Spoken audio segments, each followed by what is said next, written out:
To call the meeting to order. This is the Finance Subcommittee for the Police Department, looking at the FY26 budget. Is there, I don't see any other participants or public participation.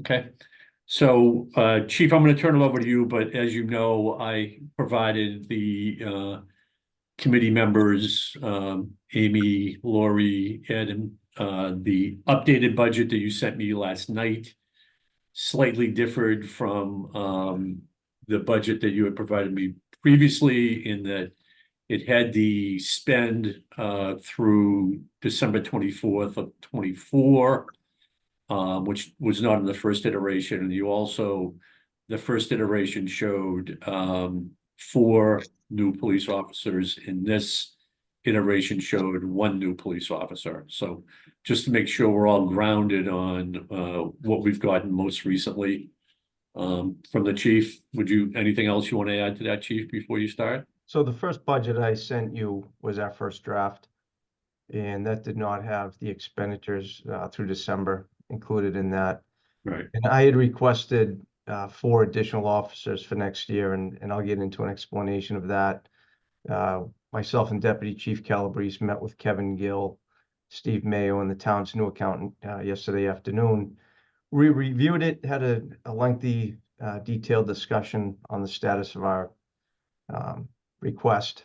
And after some discussion, we came away with the request for 1 new officer for this year, and we're going to continue to address that each year till we get up to what we believe is what we need for personnel to function where we should be at. So that's where the new and updated version of this budget came from yesterday afternoon. Okay, thank you. All right, so you want to give us a high-level overview of Sure. And again, I communicated to the team, this team, what you communicated to me, but I think want to hear from you about the level funding direction you got from the town administrator also. So if you can take it from there. So I'll start with personal services, because that's obviously where our biggest increase is, and that comes from contractual raises. The 2 unions are in the second year of a 3-year contract.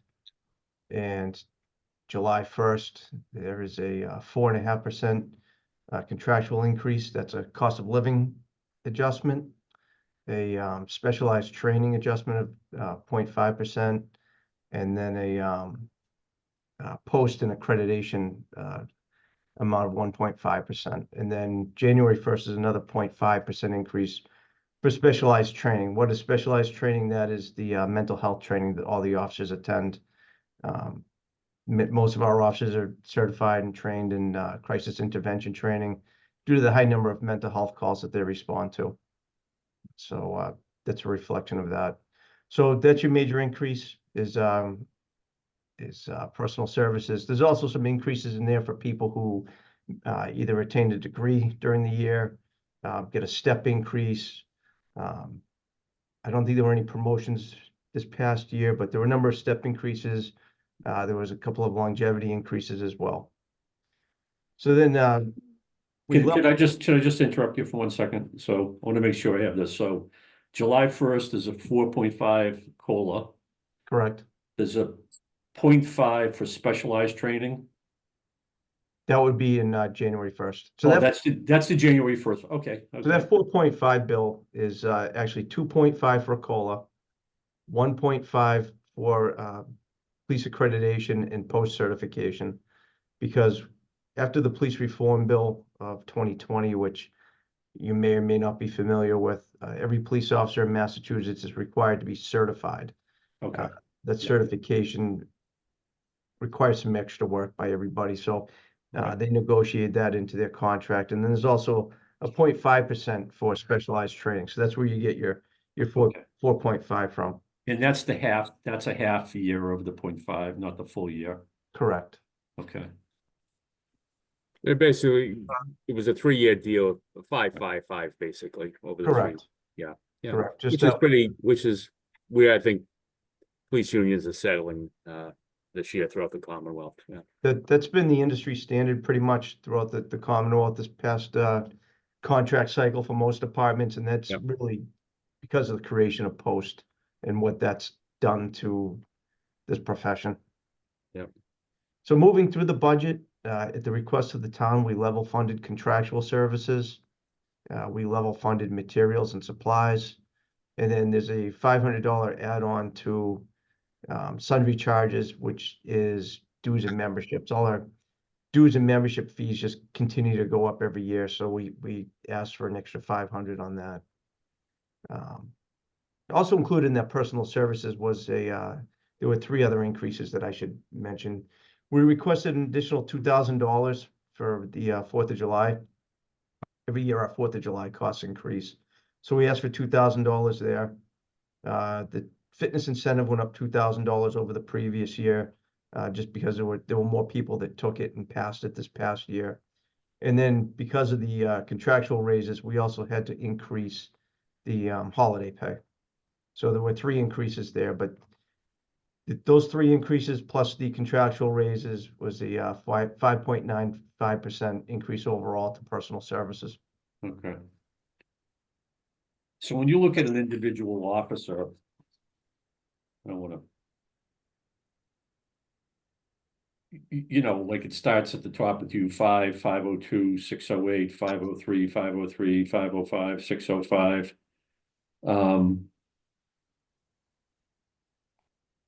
It's a combination of the 4.5% and other reasons for that other half or 1.5. Correct. So you mentioned the 6.08. That was Lieutenant Anderson. correct, because he is moving to his 15-year longevity increase of Okay. 1%. So if you look to the left of the name, you'll see like for Joe Anderson, it says N4L15. That means he's a Knight 4 longevity 15 years. Okay, and the 15 years is a step for longevity purposes. Correct. So Okay. there'll be another longevity increase at 20 years and then another one at 25. Oh, okay, so, okay. Yeah, so you have a couple of, well, maybe they already got their step. Rovolo and Donano are both 25. Yes, they're already there. Yeah, Leonard's must have just went up because he's up at 6%. And he just hit his 25 years. Yeah, and so did McCall. Okay, all right, Correct. thank you. Okay. We tried to use a backslash for the ones that are like in between a step. Yeah, I And then we just use- appreciate that. Now I can. Yeah, then it Yeah, just to try to make it a little easier. that helps me now that I know that. Thank you. Okay, thanks. You can also see, Bill, for instance, if you look at David J. Morales, he's going from a Knight 3 to a Knight 4 step. So he's at 8.73% because there's a percentage increase for the step raise. Okay.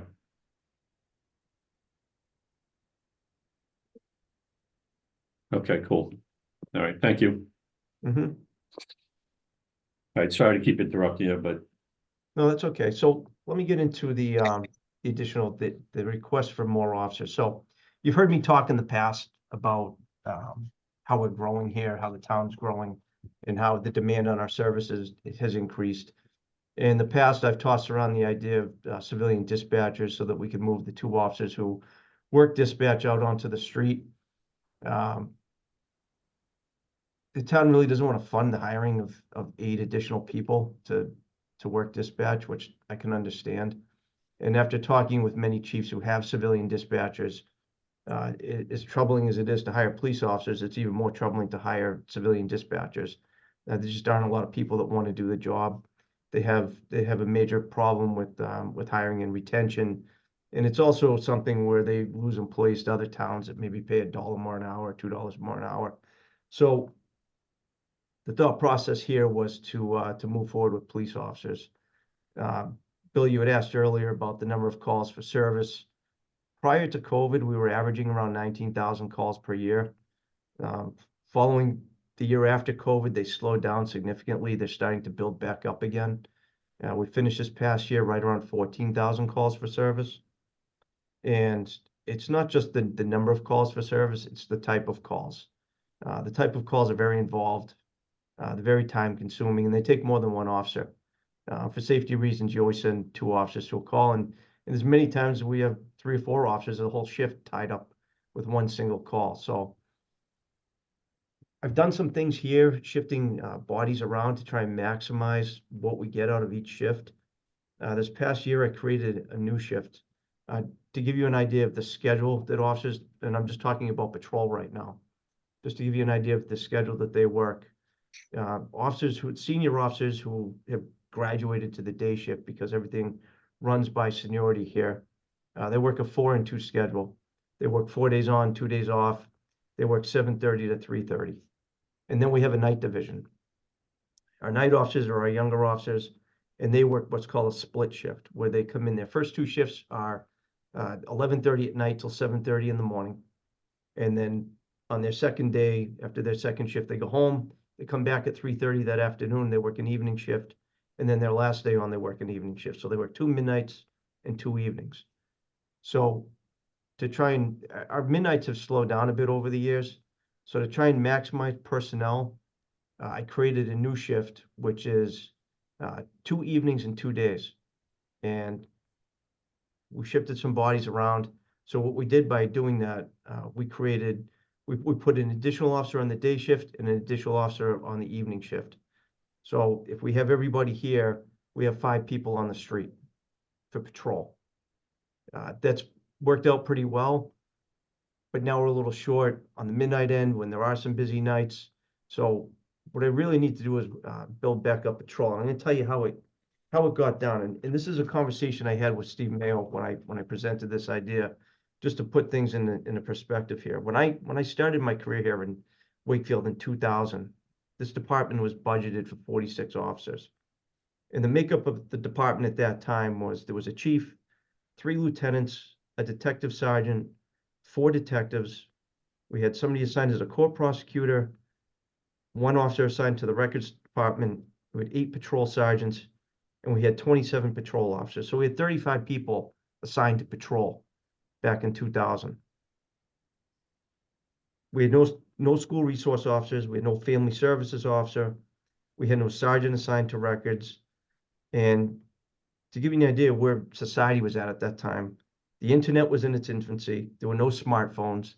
There was no social media, no opioid epidemic, no homeless population, no mental health crisis. There was no housing population boom. We weren't involved with all the committees that we are now in town. And Amazon didn't exist. We didn't have package theft back then. We didn't have internet fraud, scams, social media extortion. None of that existed. Now here we are in 2024. We increased our staffing somewhere around 2010, 2011 by 1 officer. And we did that because we sent we signed 1 officer to the vocational school as an SRO. And the school pays for that officer. They paid that salary. So we increased our staffing by 1 person, but it was funded through the school. And we lost a body to the school. So the makeup of the department now is a chief, a deputy chief, 2 lieutenants. We have a detective sergeant. We're down to 3 detectives. We've had 1 vacancy for 10 years.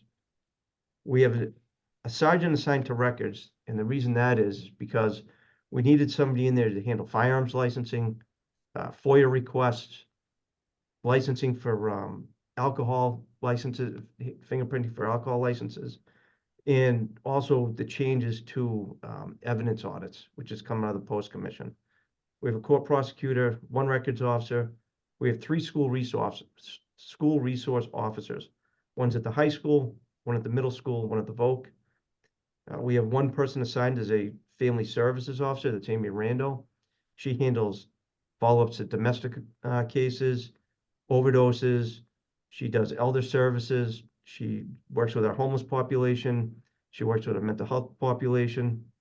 We have 9 patrol sergeants and 23 patrol officers. So we have 32 people on patrol, down from 35. So we need to build our patrol back up. And like I said, the types of calls have become more complicated and more involved. So my goal is to add 4 people to patrol I was hoping to do it all in one bunch. After discussion yesterday, we came to the decision we do it one at a time. The other thing is this, I talk about this every year, but the impact that retirements are gonna have on us. So we have 9 people eligible to retire in the next 2 to 3 years. That's a huge problem, because we need to start getting some people into the pipeline, getting them through the vetting process for hire, get them into police academies, because if you start getting down to in the low 40s, high 30s of working bodies, it's a significant impact on overtime. It's a significant impact on services, and it's a significant impact on the health of the people still working, because then they become overworked. You'll have situations where people are just coming in here knowing that they're going to be here for 16 hours a day, sleep deprived, nutrition deprived, and that's a huge problem. So my goal is to keep a steady flow of healthy working bodies here, and at some point try and get our patrol sector back to where it needs to be. So that's where that request for the extra officers comes from. And I'll take any questions on it if you have any. I appreciate that explanation. So you answered a lot of my questions just from that what you just said. Chief, did you I know last year you talked about possibly getting a part-time records clerk, a civilian. Did that not happen? That didn't go through either. Yeah. That's something that I would still love to have, but right now my focus is on staffing for police. Yeah. Do you have well, you mentioned the number of calls. I'm assuming with all of these new developments in town, when you concentrate people in small spaces, inevitably there's going to be some tensions and probably a lot of calls to the police or whatnot. It's just the volume of people that, when you put up a building that's occupied by 200, 300, 400 people, there are problems. Yeah.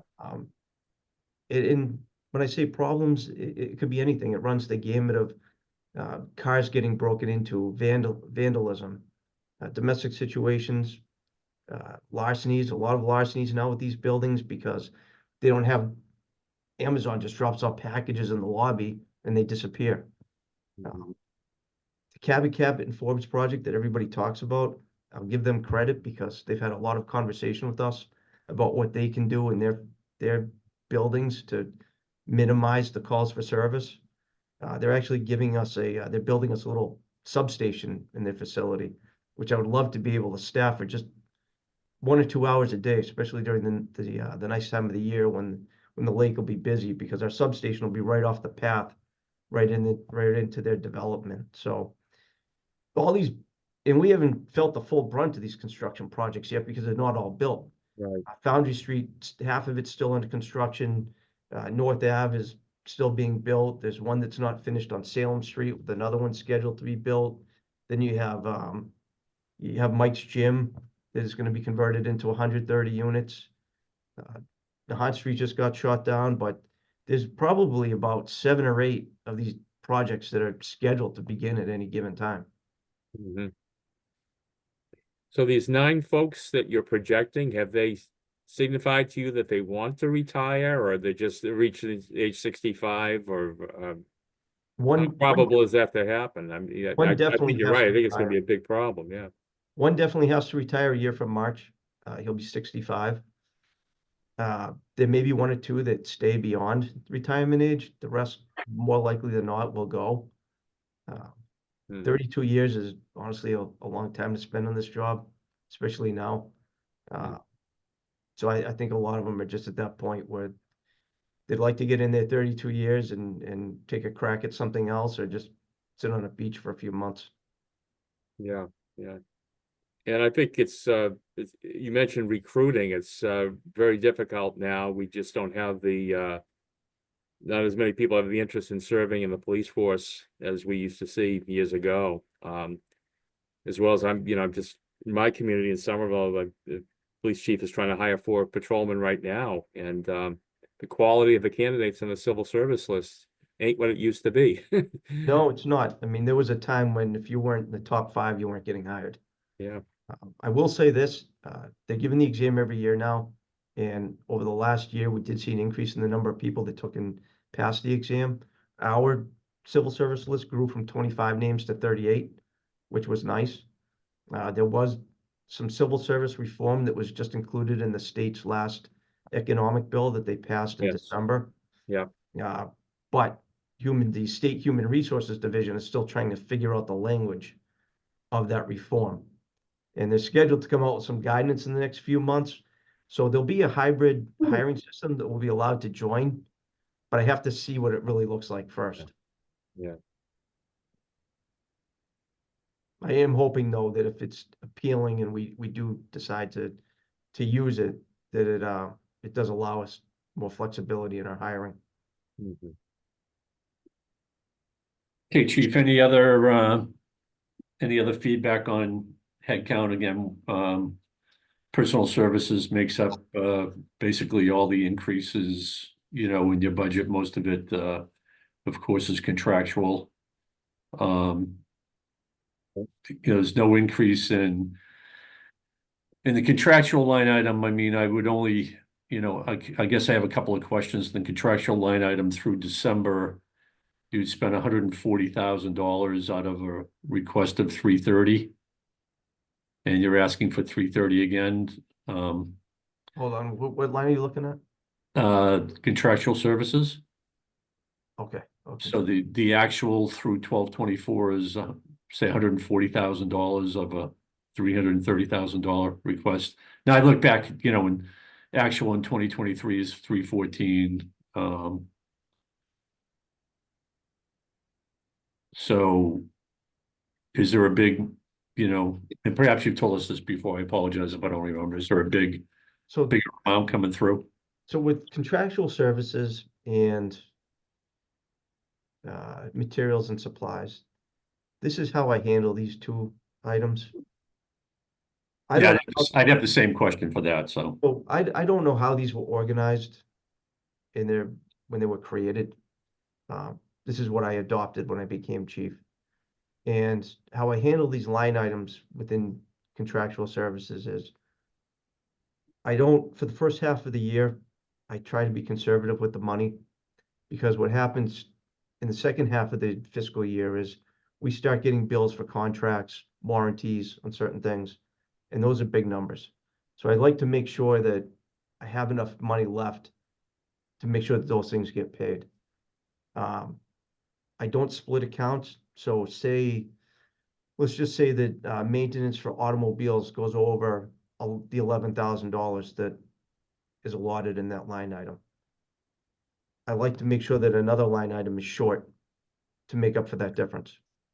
So as we get closer to the end of the year, I get a better feel for how balanced we actually are.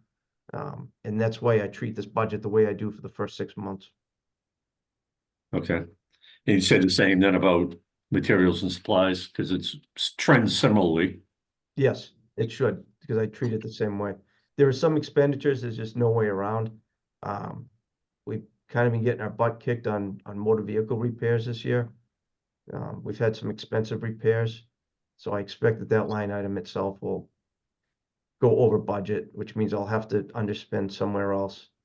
But we do have some hefty contracts that come in, such as our computer-aided dispatch system is usually around $26,000. So there are some expensive bills. I just like to make sure that the money's there to pay them. Okay. In Anybody the, else? I'm sorry, Bill. I was gonna say, anybody else have any questions about those categories?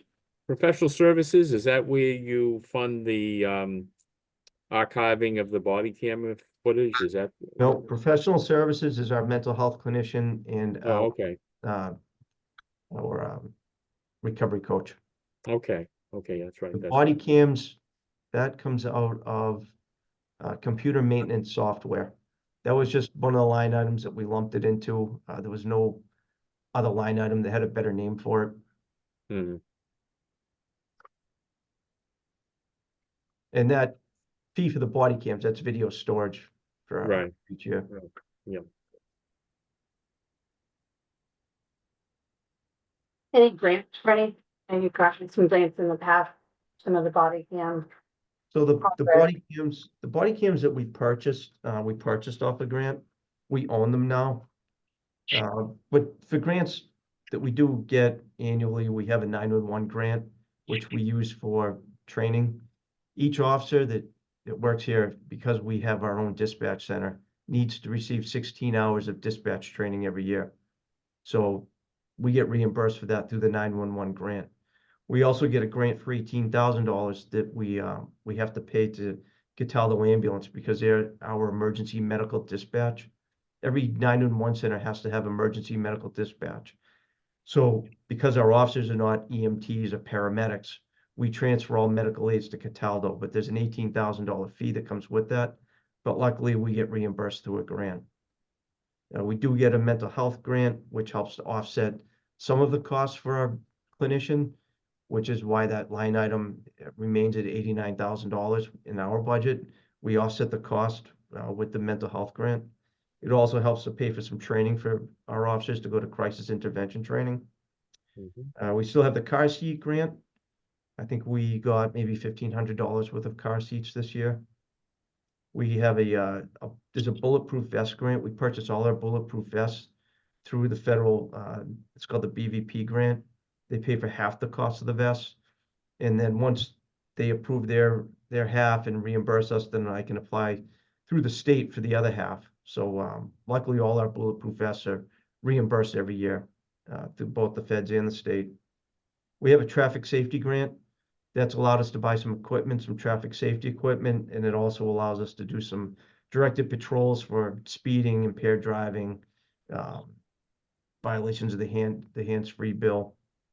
Unfortunately, this year there were no equipment grants like there were last year.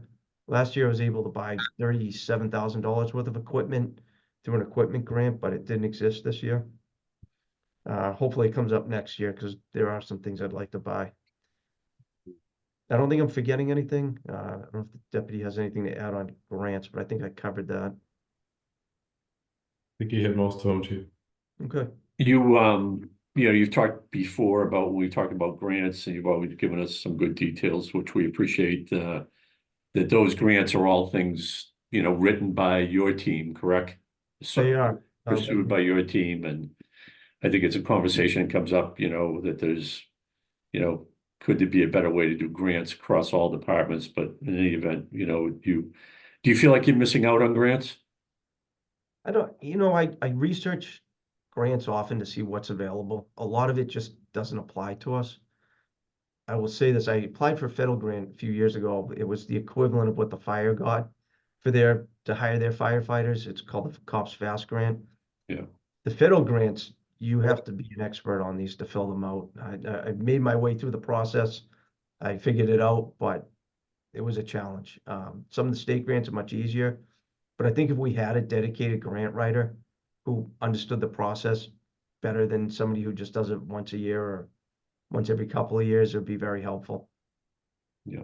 Okay. I'm sure you've noted that too. I would second that. Well, we've talked about this for quite some years. I do think the town should have a centralized grant writer who could work with the various departments to bring in money, and it'll pay for itself many times over. Chief, if you don't mind, on the body cameras, so I'm looking at it 22 minutes, and from our meeting with you when you received a grant for $75K for 50 body cameras. And, so you've had them now going on about, you're going into like the third year of the body cameras, would you say?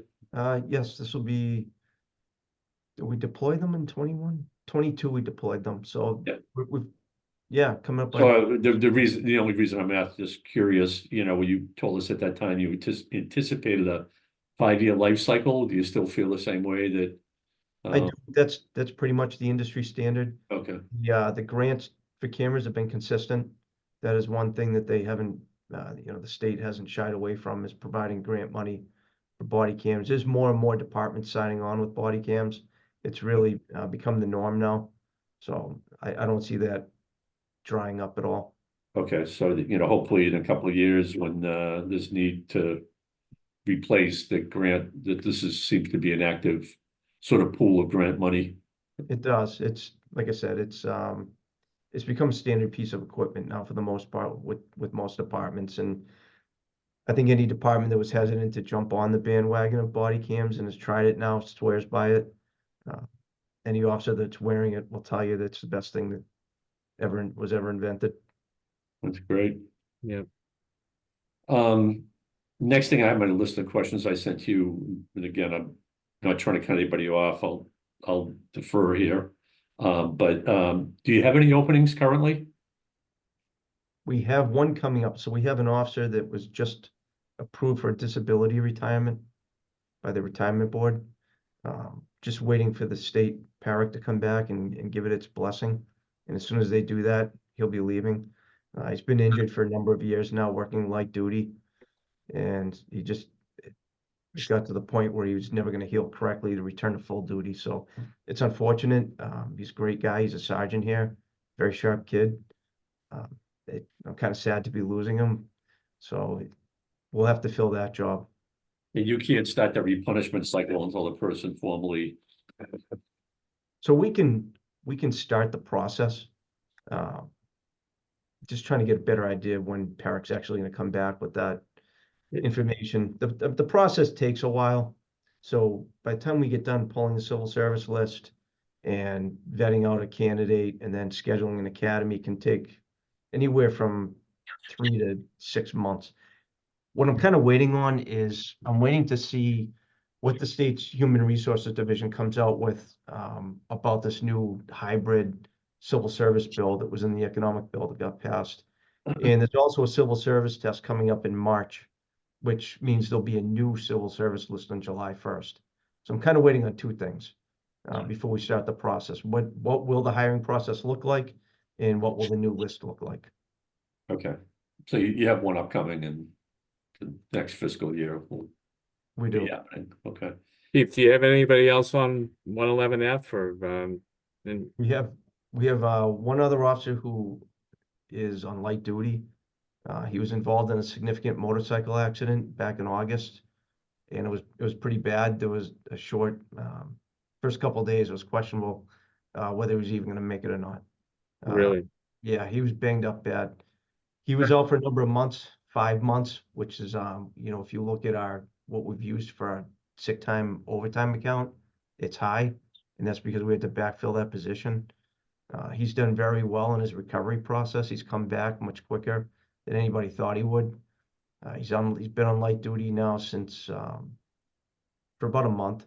And I think he has probably 6 to 8 weeks to go before he's cleared to return to full duty. But just the fact that he's here now, kind of a miracle, to be honest with you. That's good news. How are you doing on overtime? It looks like you're pretty much on budget, a little bit over 50%, but not extraordinarily high. No, we've done well. I mean, we made it. The summer obviously chews up the most money with vacations. Everybody's allowed to take up to 10 vacation days during the summer. The sick time got chewed up with the one sergeant being out after the accident, the other one being on light duty.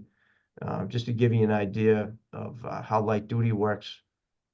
That sergeant's assigned to the desk, but he can't book prisoners. He can't do anything outside of dispatch. So if his sergeant partner were to use a vacation day, we have to backfill that. So there's been some costs to the light duty. There's been obviously costs with the motorcycle accident, and that really impacted our overtime the most, more than anything else. Now, one thing Bill asked me about last year was the overtime emergency account and what that's used for. Yeah. So I kept a spreadsheet this year of how or how that got eaten up and what it was used for. And I was hoping to be able to produce a nice pie chart to show off to everybody, but I'm not that skilled. Well, the So- deputy chief's supposed to handle those assignments, isn't he? I don't like to overlook it. But just to give you an idea, I'll run through what those expenses included, just so you have an idea how the money gets spent. So we're a member of NEMLEC, which is the Northeastern Massachusetts Law Enforcement Council. And we have officers that are assigned to each specialty unit within NEMLEC.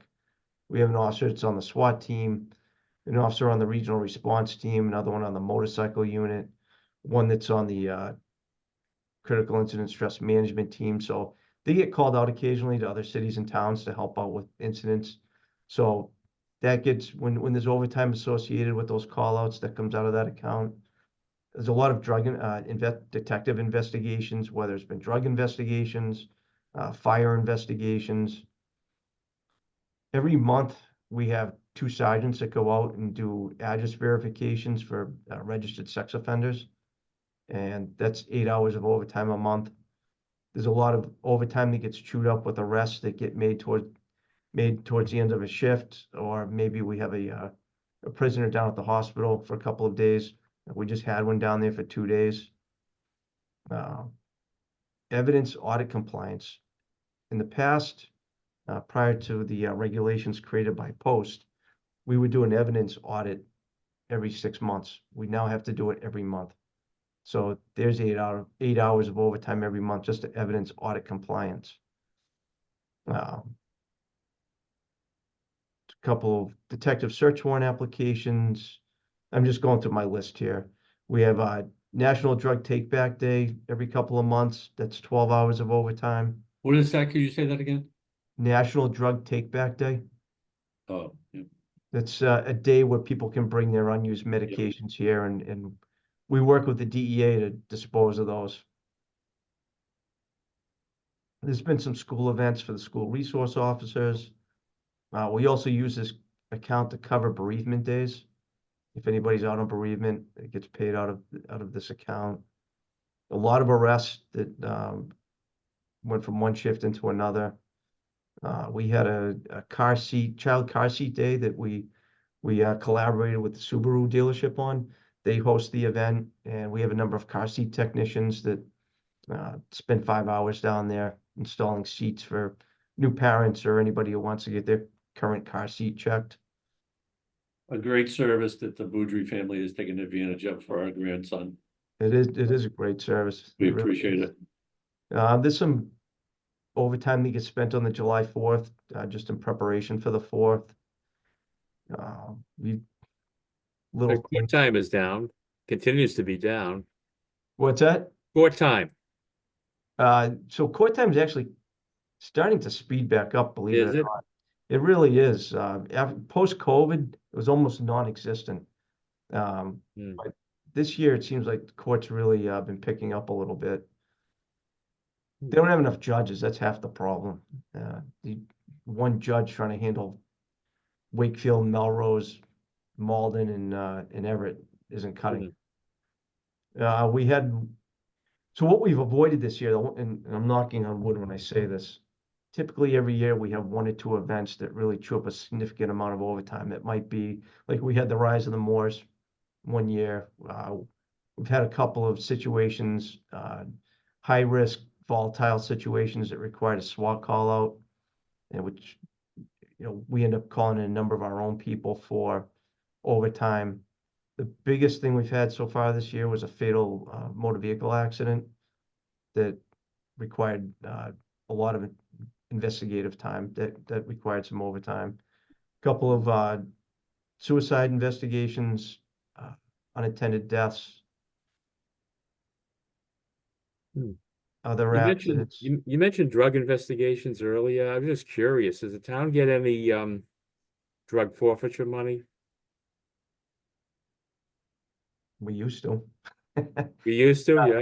So yeah, and so the Middlesex District Attorney has changed her policy on how you get money from investigations. It used to be that if you could show by preponderance of the evidence that the money or the cars or the assets that you were seizing was the proceeds of drug transactions, you got half the money. The district attorney has changed her policy so that to get half, you need a conviction. Well, if you know anything about Middlesex court system, they don't prosecute anybody. They don't take anybody to trial. So there are no convictions. So the answer to your question is no, we don't. Too bad. It is too bad, because we were able to use a lot of that money to pay for some training and equipment. You can use it for many things, and it's at the discretion of the police chief too, yeah. We used to have an entire lot of seized cars down at the pit that we would sell off at auction, and that money would come back to us. We have nothing. So it's unfortunate. But that should give you an idea of where that emergency overtime account gets spent. To give you an idea, there was a total of 871 hours of overtime paid from that account last year. Chief, I'd ask you just a curiosity question I had. How many drones do you have? 2. And how active are you with utilization of them? So we have 3 certified pilots. You have to be what's called a Part 107 certified pilot. And so the officers that are pilots, they take them out on patrol with them.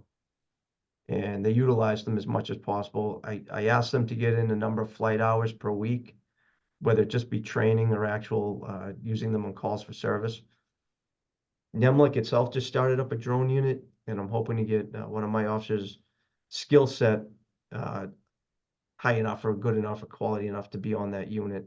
The officers that are on that unit now are pretty elite pilots. They can pretty much do anything with a drone. Now, our officers are pretty talented, but they're just not to that level yet. But it takes a lot of training. What level is that? Can you say that again? What Say level? They're just very skilled pilots, the ones who are. But you want to get somebody up to another level? I missed your I first. do. And there's no name for it. It's just Oh, okay. there's actually a tryout for the NEMLEC unit, and what you need to do to make their team is you have to be pretty skilled. But I'll tell you where the drones have really come in handy are searching for missing people in the woods. We get a lot of calls for people walking on the railroad tracks, which is one of my least favorite calls because I always worry about our officers going out on the railroad tracks and getting hit by a train. So if we get a call for somebody on the railroad tracks, they send the drone up to look. It's much better than sending somebody else out, sending a person out there. They'll use it for pretty much whatever they can. I'll give you a scenario where I thought it paid for itself. We had a call for somebody who had threatened to harm themselves. And at the address, they flew the drone over the house before the officers approached the house. And they were able to find the person who had made the threat. And it's unfortunate they had already taken their own life with a handgun. But the drone was able to see the person, the handgun, and give the officers a visual of what they were going to, because they couldn't see it from the street. So I think it paid for itself there. Oh, If that had been someone lying in wait to ambush an officer, it wouldn't have happened. So for the price of the drones, cost, well worth it. thanks. So just kind of curious. We also use them, the other big thing we use them for, and I can't believe I even forgot this, was we use them on the 4th of July. Yep. And when we originally got the drones, it was right after, I think it was 2 4th of Julys ago in Chicago. There was a sniper that had perched himself on a rooftop at a parade, and I think he shot 7 people. So it was after that it was hot to get the drones. We got them. We were up and running the next year. And during the parade, two officers run the drones back and forth along the parade route over the rooftops, keeping an eye on the rooftops. And then during the fireworks, each drone has thermal imaging. So they run the drones over the crowds, both at the Vets Field and at the Common. Fascinating. Thank you. So I don't have any other questions on the main budget. I am going to ask about capital, but does anybody else have any questions on the main budget? Just a quick curiosity one for Chief, if possible. Chief, when you are looking at doing the additional officers, so you're going for one this year, we can see all these new units coming online in the next few years. Are you sort of like tracking or do you have like metrics that you use to support the addition of the new officers? So I wish our CAD system was actually better at documenting time spent on a call, because time spent on a call isn't just the time that you're at an address. It also includes coming back to the station, writing a report. And we're at a point now in the history of policing where reports have never been more important. So the officers spend a lot of time writing reports. There's a lot of follow-up that goes into a call. If you take an overdose, for example, right? The officers respond to an overdose. Maybe they use Narcan, they do CPR, They come back, they have to document everything they do, but it doesn't end there. There's follow-up by our mental health clinician, there's follow-up by the detectives. We just don't treat a call and then leave it. There's a lot of follow-up that goes into everything, even a simple shoplifting call. Some of the officers will go to a call, say at Walgreens for shoplifting, they have to get video, they have to find ways to share that video with other officers, then they have to go interview people, maybe they get a suspect. It's just not respond to a call and leave. That's why I hate just saying, oh, we had 14,000 calls for service. It's not I really agree. true. Because I believe that there's logic to like sort of all these new residences and apartment buildings coming on. I mean, everyone can see it with their own eyes.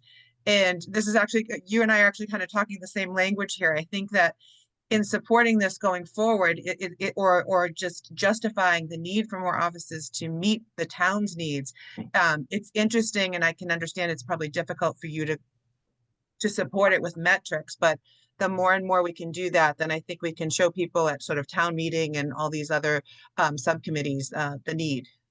I agree. And like I said, I wish our computer system was better at tracking time spent rather than just number of calls. Yep. And the other thing is, what we really get a lot of pressure on now is, let's face it, there's a lot more traffic out there now, right? Yeah. And we really get a lot of requests for speed enforcement, traffic enforcement in one spot or another. We just don't have the people anymore to go out and spend an extended period of time doing radar in any one particular location. And when I was a patrol officer, traffic was always one of my favorite things to do. And I think that's true of a lot of the people that work here, but there just isn't a lot of time to do it. You might set up to do radar and all of a sudden 2 minutes later, you're getting it sent on a call that's going to tie you up for an hour or two. May I ask one more question as well? Sure. So the school resource offices, there are three, I needed to dive into this a little bit more. I'll sort of go straight to the question. They're in your officer count, and I'm sure that they've been needed more at the schools over the years, and it's important, but does that also draw down on the patrol time and the officer time on the street? Like, how do you manage that? So those 3 people came from patrol because those positions didn't exist until the Galvin SRO position and the Northeast Vogue position, I believe, were created in 2011. The high school, Wakefield High School, came a number of years later. But yes, those people came from patrol and went to the schools, and that's their full-time assignment. Okay, So now that we're talking about SROs, the SRO at the vocational school, that's like a small city in itself up there. That officer is extremely busy, and I've already had discussions with the superintendent up there about how we proceed when the new school is built, because the new school is going to accommodate 425 additional students. So, in my opinion, and I think the deputy obviously would agree with me, is that they'll need a second SRO up there. And I've already told them that they'll need it and they're going to have to pay for it.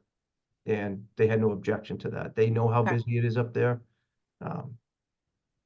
That officer, I don't even know how to say it. He's just busy. Officer Tobine, who's at the Galvin, does a fantastic job there. She's been there since 2011. Does a great job. And not only does she do the Galvin, but she also spends some time at some of the elementary schools. What I've asked both the SRO from the Galvin and the high school to do is to take some time and split up the elementary schools and spend some time in each elementary school, because we don't have anybody dedicated solely to elementary schools. thank you. Mhm. Anybody else before we move on to capital? Okay, Chief, could you give us an idea? Do you already have requests in for capital, or? I haven't submitted it yet because I was waiting on 2 quotes. My capital requests every year are pretty straightforward. I ask for 3 cars. If we get 3 cars, we keep the fleet turning over and keep it pretty healthy. One of my requests this year, or one of the cars that I'll be replacing this year, is a K9 car. It's 2016 Ford Explorer. Got around 100,000 miles on it, and it's starting to get some expensive repairs. Unfortunately, it had to go out yesterday for a new water pump, which was $2,500. So that car is showing its age, and it's getting to that point where it needs repairs I just don't want to have to pay for. So that'll be one of the vehicles, and if we just keep the fleet turning over all the time, these cars do take a beating. Bunch of them run 24/7. They get tossed around a lot in the roads. There's a lot of equipment in them. They're heavy vehicles. There's a lot of idle time, and like I tell the Capital Committee, you can't really judge a police car by its miles. You have to look at the number of engine hours, the number of miles it has on it, the accident history. Believe it or not, a lot of these cars get banged up. They're like magnets. You wouldn't think that somebody would drive into the side of a police car, but you'd be surprised how often it happens. You think that'd be the one car you don't hit, but it happens. And just repair. So when we look at what car we're gonna get rid of, we look at accident history, repair history, miles and hours. And sometimes we've kept a car that has 140,000 miles on it because it's solid. Other times we've gotten rid of a car that has 60,000 on it because it's just a lemon. Chief, have you had any supply chain issues in cruisers? I know that there has been lately. So yeah, let me get into how the cruiser thing works. Prior to COVID, say I wanted 3 cars, I would call up the dealer that's on the bid list, tell them I want 3 cars, whatever kind that is, Ford Explorers, and 3 weeks later they'd show up on the doorstep. After COVID, the whole auto industry changed. Yeah. Where if you want a fleet vehicle, they have what's called an ordering window, and you have to order that vehicle within a certain window. And it's like a roll of the dice because the ordering windows are now. They're right now for next year, but I haven't been approved by Capital. So you kind of come to this working agreement with the dealership that if I request these 3 cars, but I only get funded for 2, they have a buyer for the third, right? They know they can get rid of the third, but at least I have 3 that are reserved. So last year, I was given money for 2 cruisers and a detective's car because I had requested 224,000 and I ended up with 170. So I had to. A detective's car is much cheaper. We can just get a regular car for much less money than we would spend on a patrol car.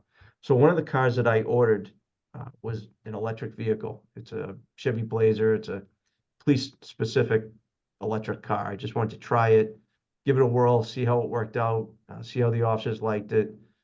And we were told that it would be here 2 months ago. I'm told it's on a train. I think it's probably in the Alaskan Railways someplace because I haven't had an update on where it is. But once it comes in, then we have to get it outfitted. And that's where your lead time also increases because the equipment that goes in these cars is also hard to come by for some reason. So I suspect we'll probably have to wait a month or 2 once we get the car just to get it outfitted. So cars have become a huge challenge. They're not as easy as they used to be. And when we get rid of the cars because of their age and because of the wear and tear, we replace everything. We replace the whole lighting system. Believe it or not, the lights that go on cruisers, they're all computerized. They're more advanced now. There's actually studies that have gone into lights because of police cars getting rear-ended at night because of the way the flash patterns are on the lights or the brightness of the lights.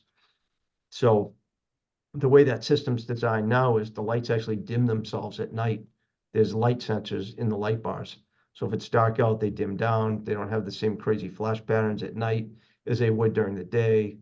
They're brighter during the day. So there's a lot that goes into it. Who does your upfitting, Chief? Who does the upfitting for those? So we use Blue Line Enterprises. They were up in Danvers. They're now in Ipswich. They moved. And it's a small 2-man operation. And the reason we went to them was originally we went to a company called Adamson that's they were in Lawrence and Haverhill. And our cars would sit there for 9 months before they'd even get touched. And it was too long. The warranty was running out on the car. Well, it never moved. Then we went to a company down in Marlboro called MHQ, and they were phenomenal for the first couple of years we used them. And then they got just like Adamson. It just became too frustrating. And the other part was if something broke or if it didn't work, if light bar wasn't working one day, and we had to take the car back, it was an hour there and an hour back. So if you were dropping the car off, it was 2 officers to drive the car there, drop it off, 2 officers for an hour coming back. this kid that works out of, from Blue Line Enterprises, he's only up in Ipswich. It's a 20-minute drive. And if something isn't working, he'll actually come here and fix it. So it saves us a ton of time, and it's more convenient, and his prices are right around the same. Last question I have is about the building. How's the building behaving for you? And there's no capital requests related to the building that's specific to your needs? No capital requests. I needed one electric vehicle charging station, but I was able to pay for that out of the budget. It wasn't nearly as much money as I thought it would be. We didn't go with the super fast charger. We just went with a regular charger. So I covered that. And no, I mean, the building is doing well. And we had one cold morning where the heat wasn't on, but they came right out, got it up and running. So no, it's great. And everybody that comes in here, whether it be in the lobby, just citizen in the lobby, or another, I had a bunch of police officers here yesterday from some Nemlik communities, and all they talked about was how nice the building was. So it's nice. It's great. Good. Okay. Anybody have any other questions? If not, I'll take a motion to adjourn. So moved. Thank you, Amy. Second. Thank you, Chief and Deputy Chief. I want to thank you very much for your time and providing information that's tangential to the budget. It's I think we're all very interested and fascinated in the work you do, and appreciate the work you do as citizens of the town. So thank you. Thank you. Thanks for your Thanks a time. lot. We appreciate it. Okay. Have a good night. You too. Have a good night. Bye.